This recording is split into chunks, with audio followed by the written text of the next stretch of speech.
Olá, estamos iniciando o nosso ponto de vista, mais uma vez ao vivo, não é?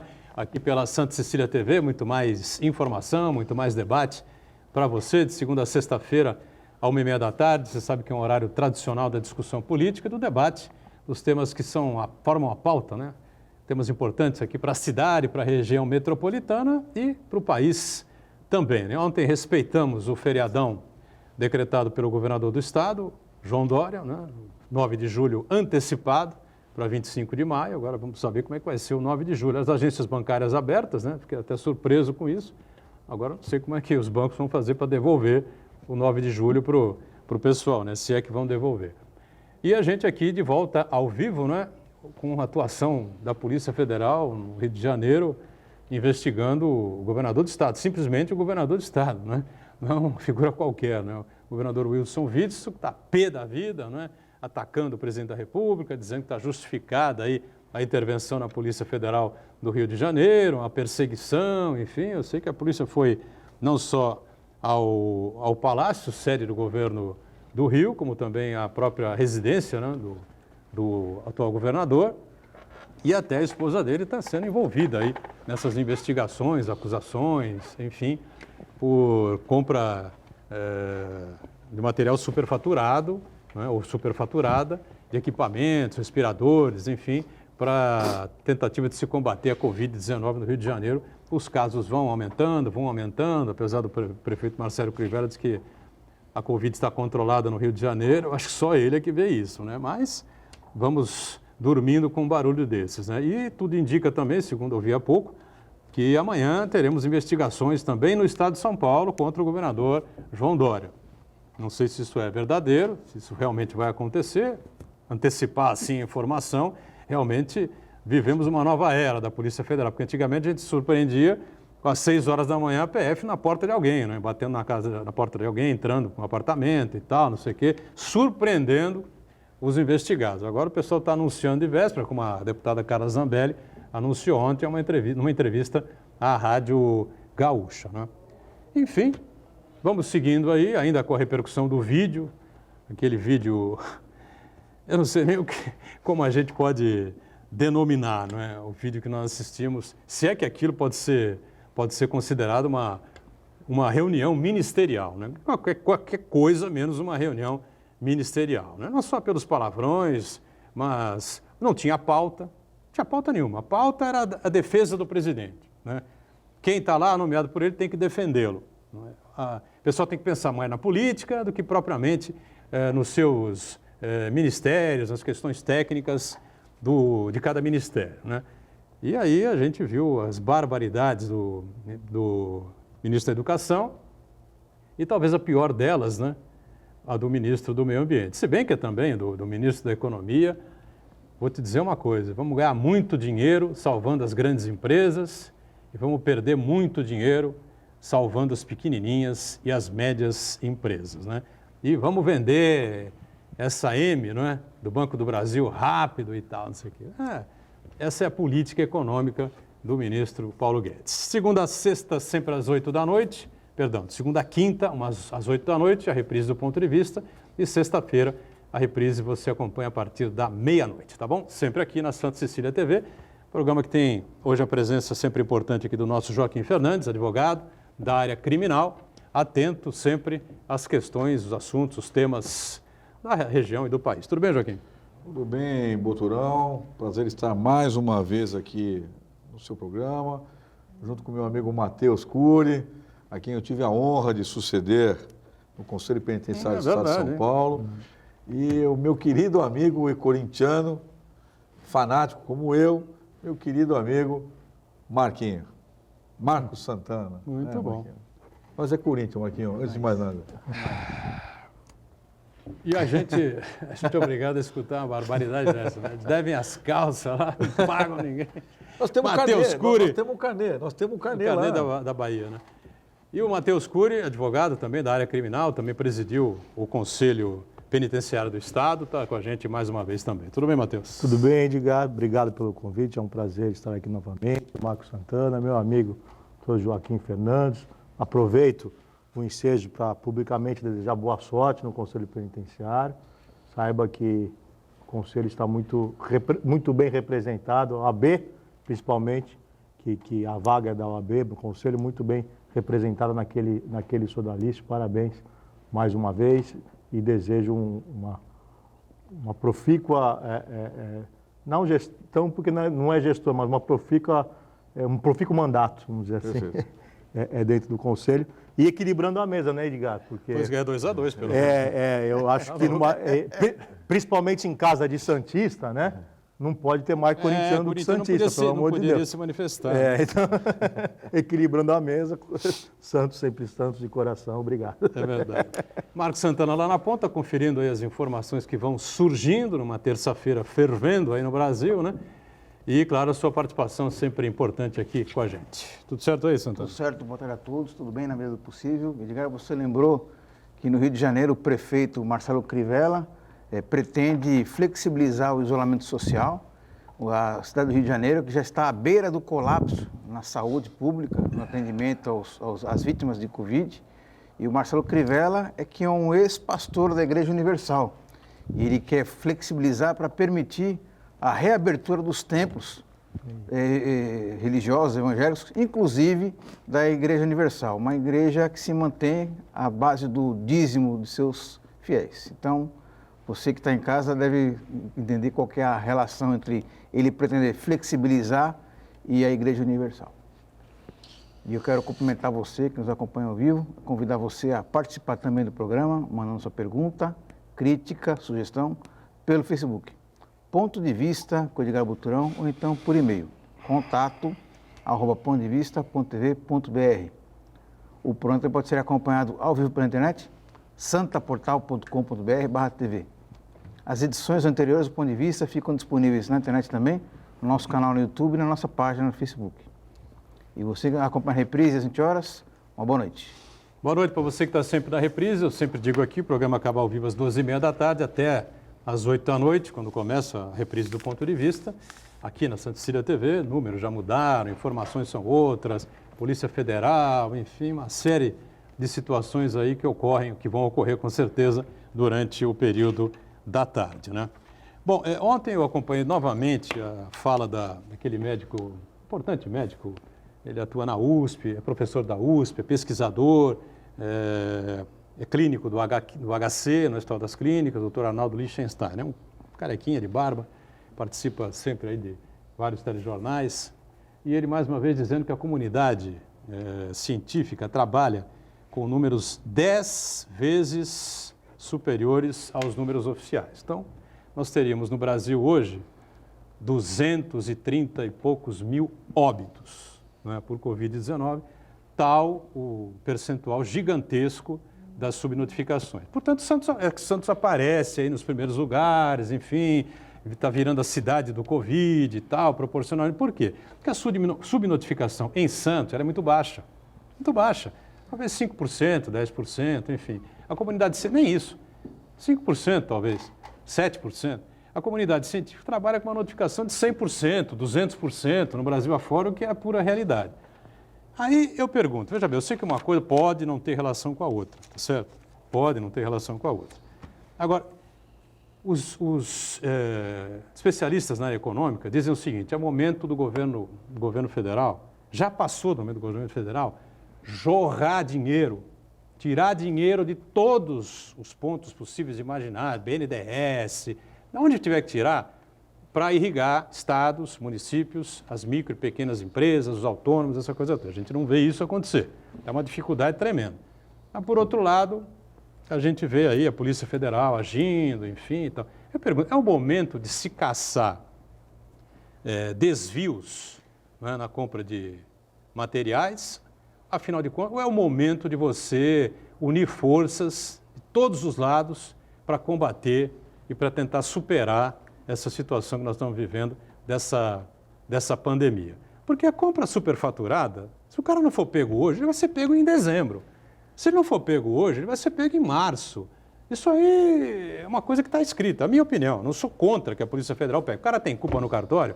Se o Witzel participou, se a esposa dele participou, que também está sendo investigado, né, o escritório dela, isso aí lembra o caso da Adriana Anselmo e do Sérgio Cabral, né, no Rio de Janeiro.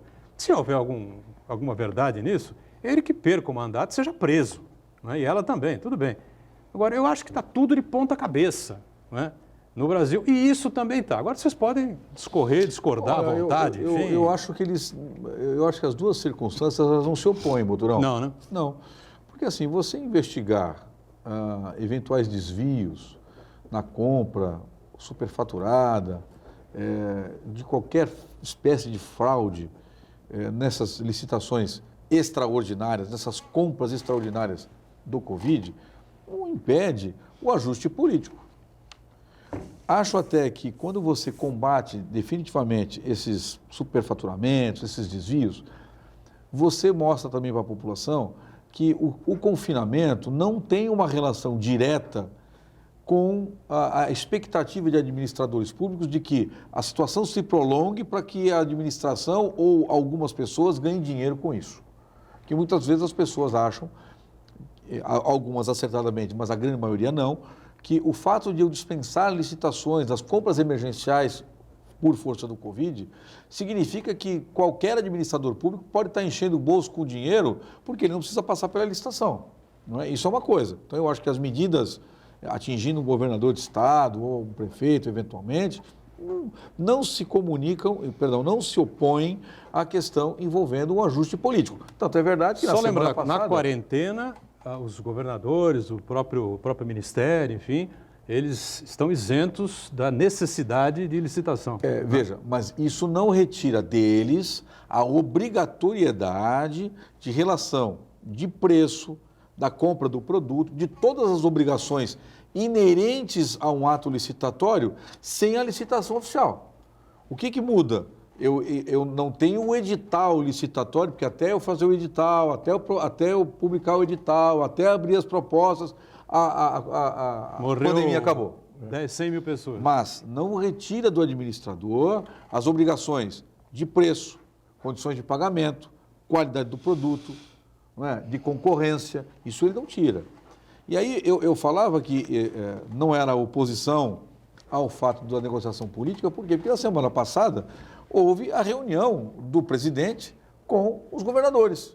E ali, pelo menos à frente das câmeras, houve o início de conversação entre eles para que os governadores incorporassem e aceitassem a ideia de que o congelamento dos salários, que era o ponto da discórdia, o congelamento dos salários dos servidores até o ano de 2021. Mas aí o que vai fazer? Ele não libera dinheiro? Não, então, mas me parece que essa era uma condicionante, né? A Os governadores precisam de dinheiro de qualquer jeito. O homem não libera dinheiro. Não, mas me parece que essa era condicionante. Era uma aceitação dessa situação de congelamento para que eu pudesse, a partir daí, fazer a liberação de recursos para estados e municípios.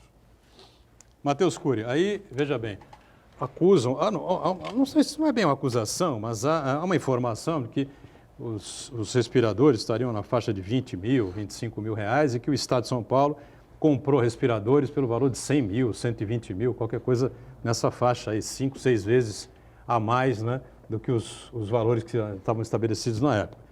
Aí o governador vai mostrar lá as notas e dizer o seguinte, não tinha onde comprar. O que chegou para mim foi isso aqui. É exatamente isso que eu ia falar. Não é isso? É exatamente isso.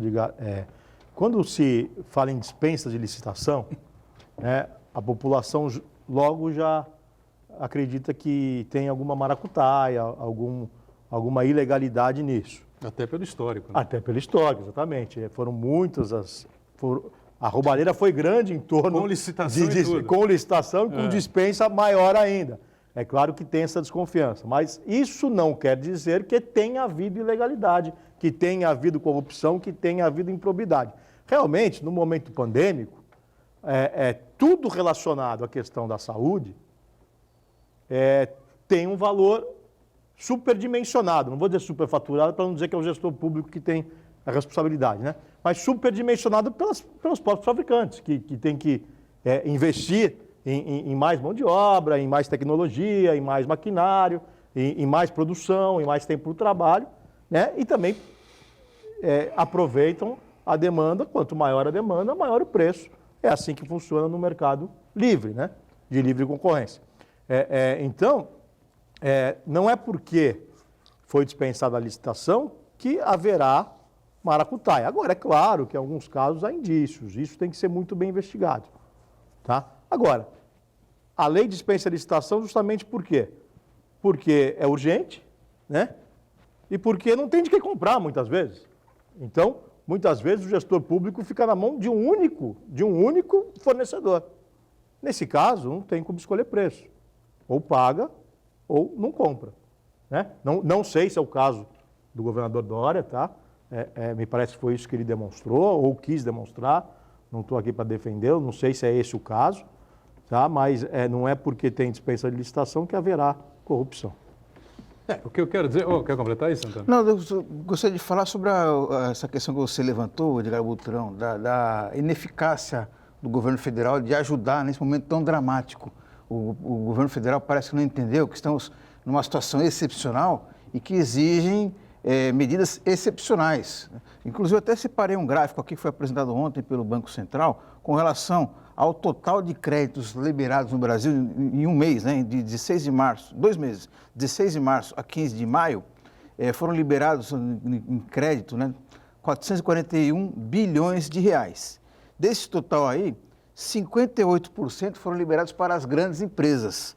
Para as micro e pequenas empresas, apenas 7,9%. E aí você pega essas informações e casa com aquela declaração do ministro Paulo Guedes de que quer que o governo vai ajudar realmente as grandes empresas e quer que, na verdade, o pobre se exploda. E, nesse caso aí, ele inclui os pequenos e microempreendedores como pobres, né? Que, na verdade, o Paulo Guedes já demonstrou várias vezes que ele tem ojeriza a pobres, né? E os micro e pequenos ele também considera pobres.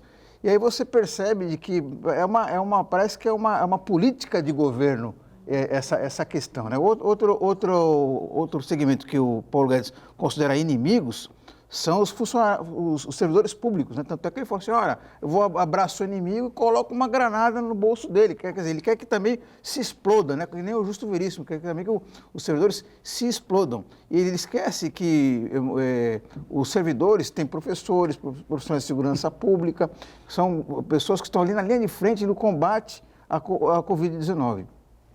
Isso é uma coisa impressionante também, que ele fala na reunião, né, ao Bolsonaro. A questão, por exemplo, de pequenas e médias empresas, e aí eu quero ressaltar um artigo que foi escrito pelo irmão do Matheus, Maurício, salvo engano, no domingo.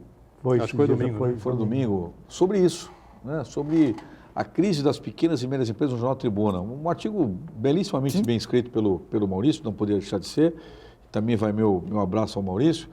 Por quê? Porque é muito fácil o governo vir falar, qualquer governo, falar assim, olha, vamos abrir uma linha de crédito para o pequeno e médio. Muito bem. Eu quero saber como que o sujeito vai pegar esse dinheiro no banco. Pois é, não funciona. Porque é o seguinte, no começo da pandemia, para os senhores terem uma ideia, a questão dos recebíveis, a taxa de juros dos recebíveis, o desconto de duplicatas, de antecipação de valores junto aos bancos, ela aumentou o dobro. O dobro. Por quê? Porque para o banco tem um risco. Ele falou, bom, se o bar do José quebrou, como é que eu vou emprestar dinheiro para ele? É aí que entra a figura do governo, porque o fomento do recurso, como isso vai ser feito, é o governo que tem que fazer. Como ele vai dar essa linha de crédito para uma pequena empresa com o risco que ele, governo, tem que assumir junto aos bancos. Quem vai assumir o risco é o governo, não é o banco.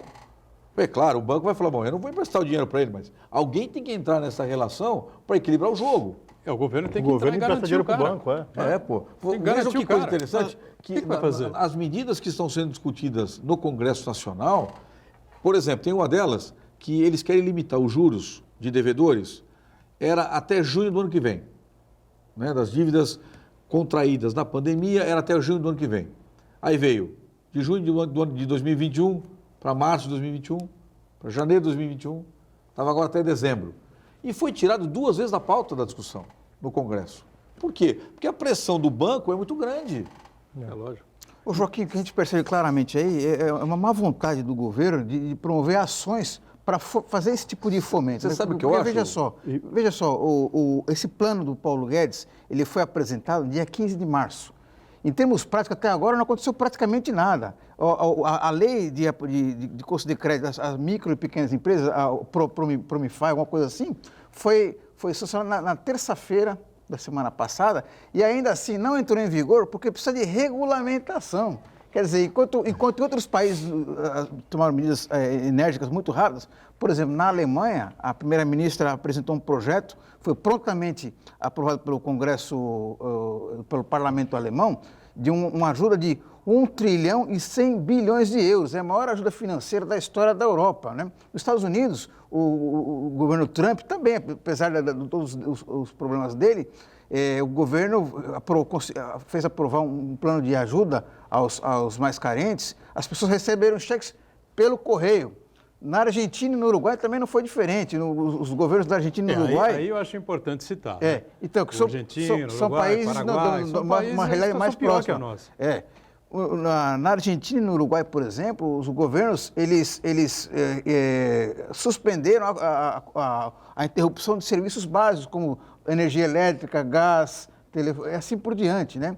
Sem falar na ajuda em dinheiro mesmo aos mais necessitados. E entre o governo anunciar e executar, o intervalo de tempo foi muito curto nesses países, Argentina, Uruguai, acho que na Costa Rica também, o presidente também tomou medidas muito enérgicas, muito rápidas. O que a gente percebe é uma falta de vontade política mesmo do governo federal de dar esse tipo de ajuda. Eu acho, Marquinhos, que mais importante dos exemplos que você citou, o da Argentina e o de Israel, mostram uma coisa que, infelizmente, nós não temos aqui, e que é o reflexo desse marasmo do governo, que é a união de forças, inclusive dos opositores.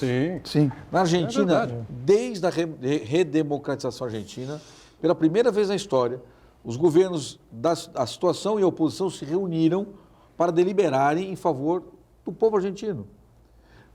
Em Israel, o premier, junto com a oposição, falou, olha, vamos dar uma trégua. Vamos discutir o que é importante para nós nesse momento, para o país. E aqui nós ficamos um problema. Eu disse outro dia, para ser mais preciso, ontem, num programa de rádio, nós estamos sem o GPS.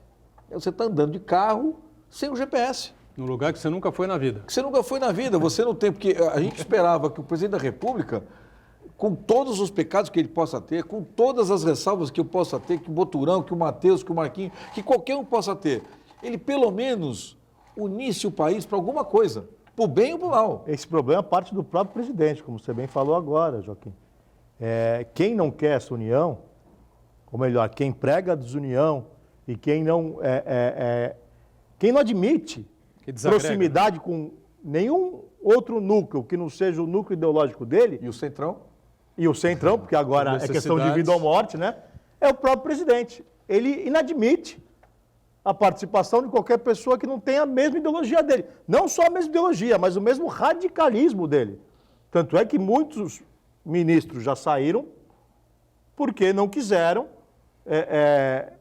dispor da vontade do presidente, né? Não quiseram atender à vontade pessoal do presidente, que entendiam de suas pastas técnicas que não era daquela maneira que tinha que... Então, ele não admite qualquer outra participação de ninguém que não pense mediocremente igual a ele. Agora, o que o Marquinhos falou com relação o Marcos Santana falou com relação ao programa de liberação de crédito, isso foi em 15 de março, certo?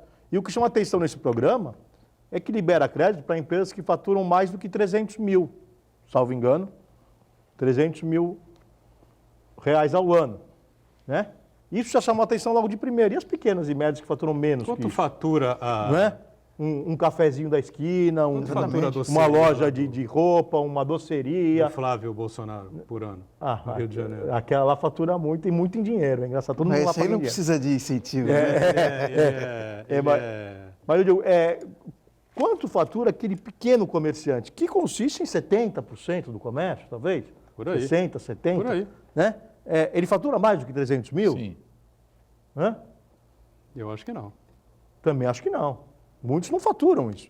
Então, e geram empregos, né? Existe uma estatística do Sebrae, Matheus, de que as micro e pequenas empresas geram cerca de 60% dos empregos do Brasil. Então, eles deixaram de fora justamente aqueles que mais precisavam, porque é o empresário que não tem como manter a porta fechada por um mês, esse não tem aguenta, dinheiro claro que guardado, não, lógico. ele não tem giro, ele não tem como manter, ele vende o almoço para pagar a janta, então ele não tem, justamente esses que mais precisavam ficaram de fora do plano de governo.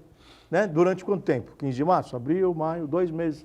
Vai fazer 3 porque não vai chegar a 15 de junho. E, pô, para você que está acompanhando a gente, acha que nós estamos exagerando aqui, então procure os discursos aí, as entrevistas do Henrique Meirelles, o que ele fala, né? Para arrombar, nem que tenha que zerar o BNDES, você tem que irrigar a economia, para não deixar o pequeno e o médio morrer, né? E o autônomo ficar... Né? Os economistas do mundo inteiro falam isso. Né? Henrique Meirelles, Armínio Fraga, não é? Porque não tem Marcos jeito. Lisboa. Porque por mais que a Todos eles grande falam companhia produza, não adianta. Quem movimenta a máquina do dia a dia é o pequeno e o médio. Pô. É isso aí. O intervalo, voltamos já já. Estamos de volta.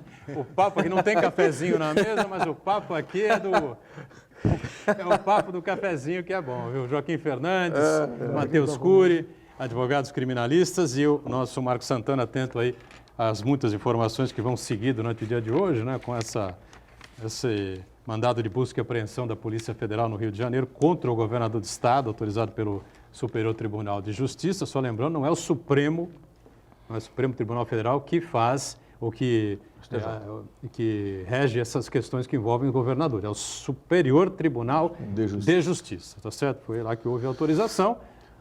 E eu acho que dificilmente... Bom, não vou me antecipar aqui, não é? Eu acho que o governador Witzel tem algumas posturas que a gente tem que achar louvável em relação à pandemia, mas ele tem que explicar, tintim por tintim, por que a polícia dele já matou eu não sei quantos menores, né? Quantas crianças, né, nos morros do Rio de Janeiro, nas comunidades do Rio de Janeiro, né, nessas operações atabalhoadas, né, incompetentes, injustificáveis. Né? As crianças morrem com tiro de polícia. A última dentro de casa, né? Dentro de casa, o menino estava dentro de casa, falando no celular com a mãe, que estava tendo tiroteio, a mãe começou a entrar em desespero, de repente o menino levou um tiro e morreu. Né? É inacreditável uma coisa dessa. Né? Você quer falar alguma coisa? Eu queria aproveitar... Você acelera a respiração, você quer falar, né? Não, primeiro, porque a conversa aqui no bastidor é de uma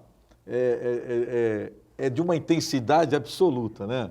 E quando você fala do cafezinho, né, eu tenho que me permitir mandar um abraço para 3 pessoas que trabalham num café na cidade, hoje trabalhando no regime de delivery, né, que é a Vilma, a Kelly e a Shirley, que trabalham no cafezinho, no Café Santos, do Fernando e da Simone, que estão sofrendo demais no centro, com esse negócio de só fazer o delivery, ali na Senador, em Tororó, com Amador Bueno. Então, eu conheço esse cafezinho aí. É bom. É bom café. Já fui nesse café, já tomei café. Então, é bom cafezinho. O que nós conversamos aqui é que assim, a gente espera, né, que o presidente da República unisse a nação. Agora, pega um governador Witzel, Dória, que na verdade às vezes exageram no tom teatral de críticas ao presidente. Verdade. A cada vez que o João Dória vai falar, você tem a impressão de que ele vai chamar mais alguém, vai chamar o Roberto Carlos, vai chamar a Ivete Sangalo, né? Porque é um evento que ele transforma, que ele Padre agradece Marcelo às TVs, ele agradece os repórteres. Então, ele exagera um pouco. Ele, né? ele transforma aquele evento, que era um voz evento... embargada, né? Ele é bom Aquela nisso. voz embargada. né? Ele quer se emocionar, ele não consegue, seja pelo botox que ele deve usar, né, que impede que a expressão dele fique realmente entristecida. Então ninguém acredita. E aí todo mundo aqui fica nesse... O presidente anda na rua comendo cachorro quente. Aí eu não posso sair de casa. O cara não pode abrir o bar. O outro não pode abrir o restaurante. O governador manda todo mundo ficar em casa. Pô, não tem Cristo né? que Ninguém fique... entende mais nada, claro. Não tem Cristo que saiba exatamente o que vai fazer. O dinheiro está acabando, pô. E é por isso que nós vamos chegar àquela marca de 1 milhão de mortos, né? Passar de 1 milhão de mortos, como indicou um importante instituto científico da Inglaterra, se não estou enganado, em mês de março, fevereiro, março, enfim, que diz que o Brasil ia ser o epicentro do mundo e que teríamos 1 milhão e 500 mil mortos. Aí o genial deputado médico, talvez seja um ex-médico, né, no momento, um tal de Terras, né, como é que ele chama? Osmar Terras. Foi ministro, depois Osmar saiu. Terra Plana. Osmar Terras Plana. Ele disse que era uma piada, que era uma... que não sei o quê. Até outro dia num programa de TV, num jornal dessas TVs jornalísticas, né? Teve lá debatendo com o Geraldo Alckmin. O Alckmin, um equilíbrio total, né? Acompanhando a ciência, defendendo a ciência e tal, né? E ele dizendo que, tá vendo, o cara fizeram um prognóstico de 1,5 milhão de mortes, temos aí 15 mil, 17 mil na época, né? Só que a comunidade científica, como eu disse aqui na abertura do programa, trabalha com um número 10 a 15 vezes maior do que os números oficiais que são divulgados. Agora, na questão do vídeo, né, propriamente dito, o Joaquim, na última vez que esteve aqui, defendia a tese de que o Celso de Mello não podia liberar o vídeo por inteiro, porque não dizia respeito ao processo Moro-Bolsonaro, se o Bolsonaro teria feito intervenção ou não. O Celso de Mello entendeu que o vídeo deveria ser liberado inteiro, que achou que deveria ter alguma correlação, não sei. Então, você ainda defende aquela tese? Quero saber o que o Matheus pensa. Eu continuo porque eu acho que o ato do ministro Celso de Mello teve uma conotação muito mais política do que jurídica. Vem ao encontro das últimas questões que envolvem, principalmente, o Supremo Tribunal Federal, as ofensas à Corte. E aí ele resolveu expor o que é o governo Jair Bolsonaro, no seu interior. Né? Porque uma coisa é você ver o presidente falando, um outro ministro falando, a outra é você assistir o que acontece numa reunião, aspas, ministerial, fecho aspas, né? Onde eu não vejo crime algum. Acho que o Moro, por isso que ele devia ser magistrado, não advogado, né, Matheus? Porque para achar um crime ali, eu pelo menos, você pode criar um fato político, mas assim, crime... Você pode dizer que o presidente é mal educado, que ele fala palavrão, que ele não sabe nada. Pode falar o que você quiser, mas crime, eu não vi nenhum. Né? E eu acho que não deveria ter sido divulgada toda a reunião ministerial. Isso para mim não muda, não. O Matheus Cury, você vai falar sobre a sua opinião também. Primeiro, só passar uma mensagem para você aqui. Foi enviada pelo Maurício Túzulo. Sabe quem é, não? Maurício Túzulo, claro. Lembra? Um abraço, Maurício Túzulo.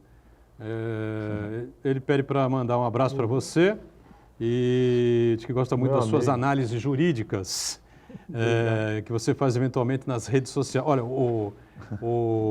sem nunca tomar partido político, fazendo sempre uma análise técnica e jurídica. Abraços a todos, um abraço ao Maurício Túzulo. Um abraço. Né?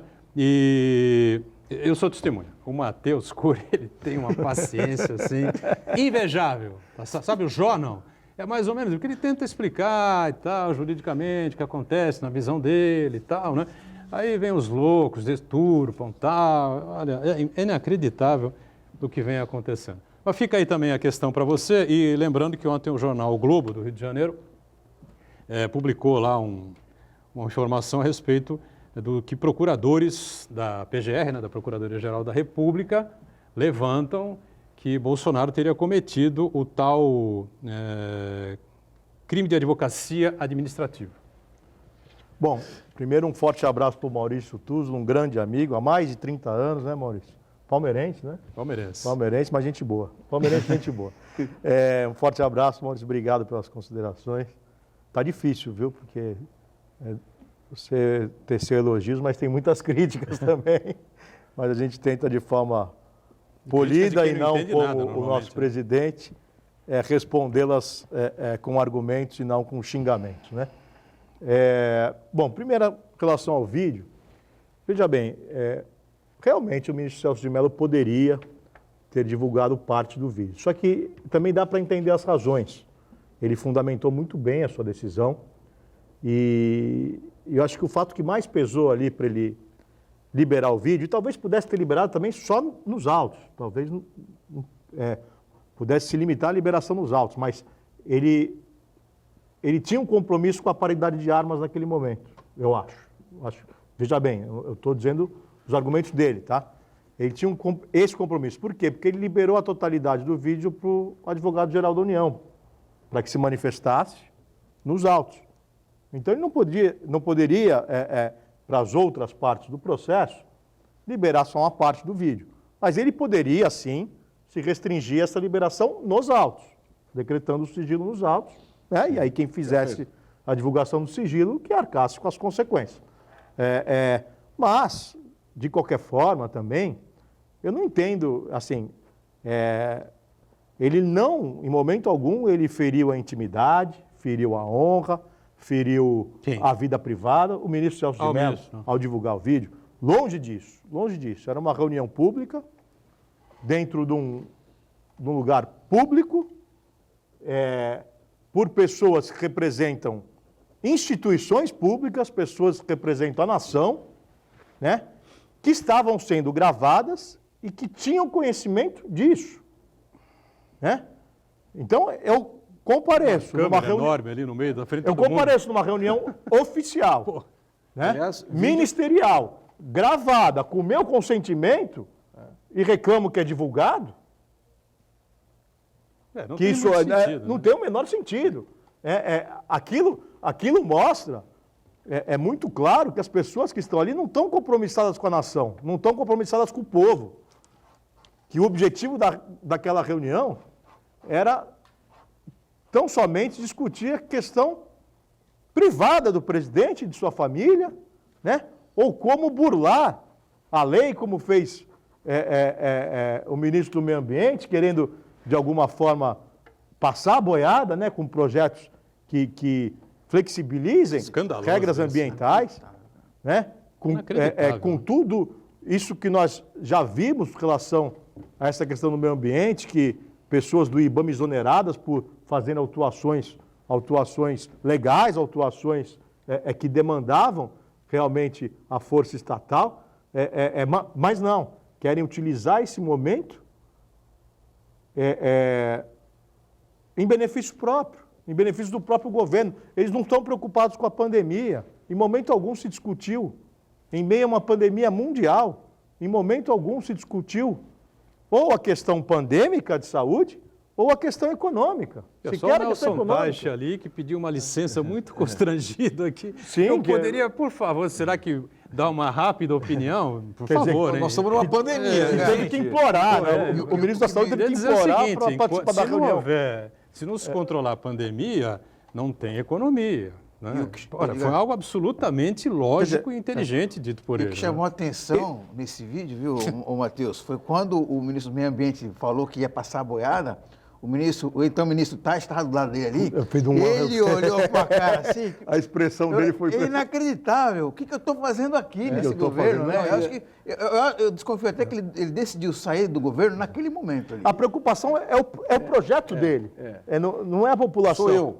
É só eu. presidente, Sou eu, presidente. meus filhos. Não o Taixe, os, não, o os presidente. amigos. Lembrando que ontem houve uma medida de busca e apreensão do equipamento que fez a gravação. Exatamente, né? exatamente. Ontem o ministro Celso de Mello determinou que 6 agentes da Polícia Federal fossem à presidência da República, já previamente combinados, para pegar o aparelho que fez a gravação e levar para o Supremo Tribunal Federal. Se descobrirem ali uma edição. Assim, e que não gerou toda aquela grita, né, que gerou na sexta-feira por uma coisa absurda, uma situação absurda criada por um sujeito experiente, que é o ministro general Heleno, né, que trataram de uma coisa banal, um requerimento feito por uma parte, que o ministro mandou a Procuradoria-Geral da República falar, como se fosse ir buscar os telefones celular do presidente.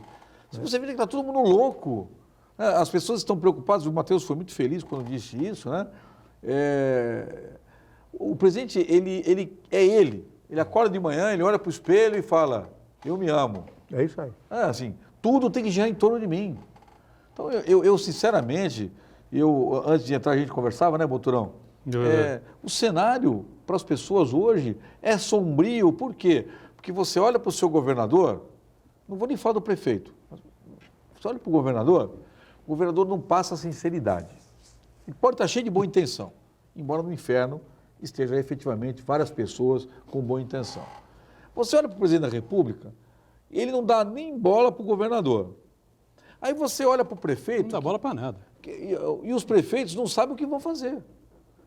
Qual foi a medida de deixar todo mundo em casa? É melhor deixar todo mundo em casa do que eu tomar algumas medidas e aí começar a morrer gente, a conta vem para mim. Agora, tem crime de advocacia administrativa em relação cometido pelo presidente da República ou não? Você não vê? Eu não vejo. Não, você vê? Veja bem, Edgar, depende da interferência, né? A princípio, por enquanto, existem somente no meu entendimento, alguns elementos, alguns indícios, né, daquilo que foi apresentado pelo Moro, mas acho que não é suficiente para provar a interferência de fato. Esse ponto, né? Né? Esse ponto, é, né, esse Maurício? ponto. Para haver advocacia administrativa, ele teria que interferir de fato. Sim. Né? Interferir de fato e literalmente representar o seu filho no âmbito da Polícia Federal. Né? Ele, como funcionário público, né, representar. Se o que o Moro falou foi verdade, se ele, presidente, realmente interferiu, né, não basta querer interferir, se ele interferiu realmente, se ele representou o filho perante a Polícia Federal, Mas na ele não condição de funcionário público, Ele não trocou. funcionário público aí o ato de existirá... trocar o diretor da Polícia Federal, Não. depois o superintendente do Rio. Então, Você mas, pode ter um desvio de finalidade do ato administrativo. E o Matheus foi muito feliz antes da descrição do tipo penal de advocacia administrativa. Tem que Eu haver tenho que... Veja, eu sou o prefeito. Eu tenho um filho que está sendo investigado. Eu vou lá e, usando a minha atribuição, vou defender meu filho lá. Aí que vem, no exercício da função pública, eu defender alguém. Pode ter tido o quê? Pode ter tido uma intenção de se praticar a advocacia administrativa, né? Por cogitação. Ele pode ter cogitado isso. Não sei se ele realmente interferiu de fato e representou. Se ele interferiu de fato, como bem o Joaquim falou, representou, esteve lá e interferiu nas investigações, não há que se falar. Aí sim haveria crime de advocacia administrativa, sem dúvidas. Mas acho que para demonstrar isso é muito difícil. Muito difícil. Pelo Agora, menos há quem diga também que que essa informação do Globo, lógico, evidentemente que vazou Claro. para o Globo, por parte do jornal o Globo, por parte de procuradores, né, da Procuradoria-Geral da República, seria uma forma de pressionar o Augusto Aras. Mas veja que coisa interessante. Mas no meu entender também, desculpa, Claro. essa intenção dele de praticar a advocacia administrativa é crime de responsabilidade do presidente. Sim. Se fica aprovada a intenção. Eu acho. É crime de responsabilidade, é uma coisa diferente, que vai ensejar, talvez, pode ensejar no impeachment dele, etc. Não o crime de advocacia administrativa. Não existe crime por cogitação, Sim. mas administrativamente é possível a responsabilidade por crime de responsabilidade por essa cogitação, Perfeito. porque é um ato inidôneo, né? Me surpreende, às vezes, a Procuradoria da República, porque quando foi o episódio do Joesley Batista, quando aquele procurador que integrava a Lava Jato participou da elaboração do acordo de não persecução penal, Ele já atuava como advogado também, né? ele já... O que era aquilo? Advocacia administrativa. Mas ele não foi processado? Não foi. Até que Não onde foi? eu saiba, não. Não sei. Até onde eu saiba, não. Né? Teve alguma coisa administrativa, né? Administrativa, talvez. porque ele saiu do cargo. Mas já tinha saído também. Já tinha saído. Mas assim, aquilo é advocacia administrativa. Sim, sem dúvida. Né? Agora, para o presidente, ele interferir na Polícia Federal, que me parece, desculpem, olha, eu assisti a reunião nesse trecho várias vezes, também não prova interferência. Assim, eu falar com o meu ministro, dizer assim, ministro, eu quero que troque. Não, porque eu quero... Mas ele disse claramente que ele não... estavam querendo prejudicar a família dele e os amigos. Sim, também, mas veja, mas isso... O motivo da troca é prejudicar o quê? Investigar. Estou investigando minha família, eu quero que troque. Mas eu não tenho um ato objetivo. Não é? Porque assim, eu não tenho nenhuma investigação contra a família dele, em tese, lá no Rio de Janeiro, que se saiba. Né? Não há nenhuma investigação no âmbito da Polícia Federal do Rio de Janeiro. Então, qual seria a motivação dele, né, do ponto de vista jurídico? Se nós tivéssemos defendendo, né, Matheus? Mas o cara falou na reunião. Mas qual o ato que ele materializou isso? Qual foi o ato que ele materializou? Com a demissão do Valeixo, publicada no Diário Oficial, que depois o Supremo suspende, ele nomeia outro, e o superintendente do Rio de Janeiro é promovido ao número 2? Qual é a vinculação que eu tenho? Joaquim, Matheus, vocês estão falando aí do ponto de vista jurídico, até eu estou entendendo e eu até concordo com a explicação de vocês, que do ponto de vista jurídico não existem realmente elementos para denunciar o presidente. Mas agora, do ponto de vista político, eu acho que a situação dele é muito delicada, muito complicada. Aí eu concordo com você. Vamos para o rápido intervalo, estourei o bloco aqui, né? Só para não perder essa aqui, quando se falou do general Heleno, essa coisa toda, só lembrar você que está do outro lado, que o general Heleno, antes de ser nomeado ministro do GSI, o chefe do GSI, enfim, né? Ele atuava no Comitê Olímpico Brasileiro. Não é? Foi diretor, recebia 59 pau por mês, tá bom, amigo? Dinheiro nosso, tá? E ele estava lá no time do Carlos Arthur Nussmann e, obviamente, acompanhou toda aquela roubalheira, aquela podridão toda que foi a organização dos Jogos Olímpicos do Rio de Janeiro. Nunca se manifestou. No intervalo, voltamos já. Muito bem, esses caras que batem no peito, tanta coisa, porque moralidade, cuidado, hein, cuidado. Só conheci lembro de um que batia no peito e esse tinha moral mesmo para falar, enfim, morreu, procuraram virar a vida do avesso, quiseram isso, quiseram aquilo, foi o Mário Covas, né? E em momento nenhum, em hipótese alguma, se achou uma unha contra ele, porque ele realmente batia no peito, tinha orgulho de dizer que era um homem honesto no meio de um monte de bandidos, ele apontava com o dedo, né? Ia para o interior do estado, inaugurar a obra, pegava o prefeito do lado, ficava, esse cara aqui, esse prefeito de vocês é ladrão, tem dinheiro não sei quanto para fazer uma obra, desviou os recursos, quebrava o pau lá, não sei o quê e tal, tal, tal. O único que eu me lembro exatamente que batia no peito e tal, não sei o quê, tinha orgulho. Outros aí, falei há pouco do general Heleno, né? 59 pau por mês, como dirigente do Comitê Olímpico Brasileiro, na gestão Carlos Arthur Nussmann, e a roubalheira comeu solta para a organização dos Jogos Olímpicos do Rio de Janeiro, uma vergonha o que aconteceu no Rio, e não se manifestou até hoje. Ele não sabia de nada, né, talvez, provavelmente não sabia de nada. Bom, o Santana tinha deixado um questionamento aí para o Matheus. No bloco anterior a gente estava discutindo a questão jurídica, mas uma coisa que é completamente separada é a questão política, né? Que eu acho que o ambiente com o Jair Bolsonaro é muito ruim, né? Nós temos hoje, eu acho que eu até perdi as contas, mas até onde eu estava contando, eram 38 pedidos de processo de impeachment no Congresso Nacional que o Rodrigo Maia está ali segurando, né? Está ali analisando, entre aspas, né? E sem falar isso, que eu acho que, eu não sei se o risco de impeachment, de abertura é grande, é real, se a gente levar em conta que o Jair Bolsonaro está fazendo uma negociação muito forte com o pessoal chamado Centrão. Quer dizer, a fatura vai ficar mais cara, mas eu acho que ainda assim o risco de abrir um processo de impeachment é pequeno nesse momento. Só para emendar ainda aqui também, né? A pergunta lá de casa. O Fernando, meu filho antenado, como sempre, né? Tem a dúvida e pergunta aqui para o Matheus e para o Joaquim, né? Nesses crimes do colarinho branco, se é difícil ter uma prova concreta. É difícil mesmo, não, né? Não. Assinado ali. Não, colarinho branco? Não. O crime de colarinho branco é um dos crimes, hoje em dia, mais fáceis de você identificar, porque ele deixa rastro.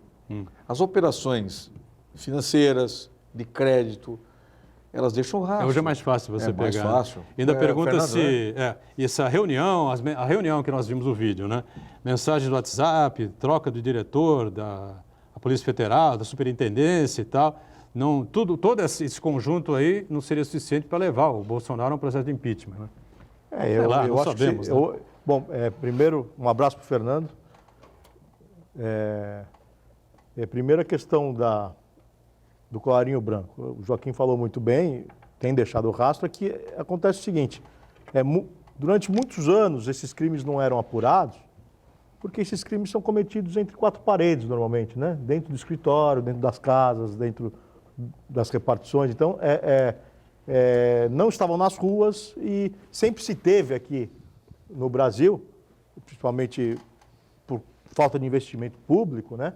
Sempre se teve como apurados crimes praticados nas ruas, né? O roubo, o tráfico, isso é de fácil apuração, porque as pessoas estão vendo, a polícia passa, vê sem querer, aborda, flagra, prende, né? Já crimes de colarinho branco, eles não são praticados nas ruas, são praticados entre quatro paredes. Então, realmente, a apuração ela é mais complexa, porque demanda mais investimento em inteligência, investigação, etc. Mas, desde o governo Lula, eu não gosto de dizer aqui do Lula, porque as pessoas acham que eu sou favorável a Lula, não sou. Acho que ele continua, eu acho que ele tem que pagar pelos crimes cometidos, tá? Mas há de se tirar o chapéu porque ele que aparelhou a Polícia Federal. Ele tomou a picada da cobra, mas ele que aparelhou a Polícia Federal. A partir do Marcos Tomás Bastos. A partir do governo, do primeiro governo Lula, que a Polícia Federal começou a ganhar corpo e estrutura suficiente para investigar o quê? Para investigar corrupção, para investigar crime de colarinho branco. Você vê que de lá para cá, o número de processos, né, Joaquim está aqui de lá para cá, o número de processos Cresceu assustadoramente, não tem dúvida. que antes eram As ínfimos. operações da Polícia Federal. Antes disso, não tinha processo de colarinho branco, eram raros, eram poucos de corrupção. Então, continuam sendo poucos ainda pela demanda, mas antes disso, Nada, era do governo ínfimo, Lula, não tinha nada, gente. Então, foi o próprio governo, depois se virou contra ele, e paciência, azar o dele, né? Mas foi o próprio governo Lula que acabou intensificando esse investimento na Polícia Federal e fazendo com que a Polícia Federal tivesse condições de apurar esses crimes que sempre foram praticados entre quatro paredes e por isso de difícil apuração. Olha aqui, só para não deixar passar também, a informação importante, a vacinação aqui da Prefeitura de Santos, a vacinação contra a gripe, tá certo? Em formato drive-thru, retorna nesta quinta-feira, dia 28, das 9 da manhã às 2 da tarde, lá no estacionamento do Mendes Convention Center, tá certo? Você não tomou ainda, é bom tomar, cuidado. Olha aqui, vamos deixar passar aqui essa esculhambação pública, né, que significa esse deputado federal Eduardo Bolsonaro. Ontem, no Twitter, ele atacou de uma forma suja e porca, não é, o prefeito de Guarujá, Walter Suman. Não sou amigo do Suman, falei com o Walter Suman uma meia dúzia de vezes, programa de televisão, em alguns eventos, enfim. Acho que ele vem fazendo uma administração razoável em Guarujá. Enfim, Guarujá é uma cidade também muito difícil, tem muita diferença social, né? As comunidades cresceram assustadoramente de 20 anos para cá. É muito difícil você reorganizar e tal. Guarujá, Vicente Carvalho, enfim. Mas ele escreveu no Twitter, mal e porcamente como o pai dele, né? Você pode ver pelo vídeo que todos nós acompanhamos, né? Atacou o Suman, dizendo que o Suman é mais um prefeito de cocô, né? Não usou esse termo, usou o mesmo termo que o pai usou em relação ao João Dória e ao prefeito Arthur Vigílio de Manaus, naquele vídeo que assistimos, né? Porque teria mandado prender surfistas, enfim, né? Depois a prefeitura, com elegância, desmentiu, não foi nada disso, nenhum surfista foi preso, enfim, só que a praia está proibida. Se está proibida para o cara andar, para o cara correr, para o cara tomar um banho de sol, também está proibida para o cara ir no mar, né? Pelo menos em Guarujá. Em São Vicente é um pouco diferente a situação, enfim, né? Mas em Guarujá é assim. Então o cara não pode pegar a prancha, entrar pela areia da praia e surfar no mar. Agora, a prefeitura desmentiu, a Guarda Civil não prendeu ninguém, né? E fica aqui o questionamento. Quem é este cocô desse Eduardo Bolsonaro, né, para falar do prefeito de Guarujá? Ele é de Guarujá? Ele conhece Guarujá?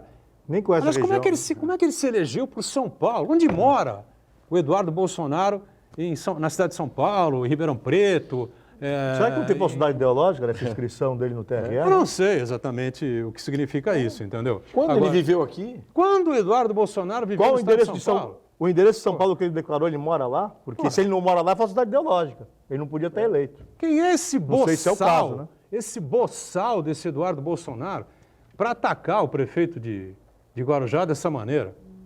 Porra, não conhece Guarujá, não conhece o Suman. O Suman é um médico respeitado na cidade, foi vereador respeitado, não consta nada, né, na ficha do Walter Suman. Já disse, tenho amizade nenhuma pelo Suman, conheço ele, conheço o Walter Suman assim, à distância, enfim, mas sabe... Agora tem bons índices de aprovação. Agora diga assim, índice de aprovação alto. Tem bons índices de aprovação. Os que defendem o Bolsonaro falam que é muito mimimi, falam que a gente está exagerando, etc. Mas se não tem falta de decoro aí, o que precisa para comprovar uma falta de decoro? É engraçado, você fala muito bem, Matheus. É engraçado porque é o seguinte, eu cheguei, porque assim, semana passada tinha um burburinho de que haveria em curso um projeto de regulamentação de cassinos no Brasil. E que a bancada evangélica achou um absurdo ter...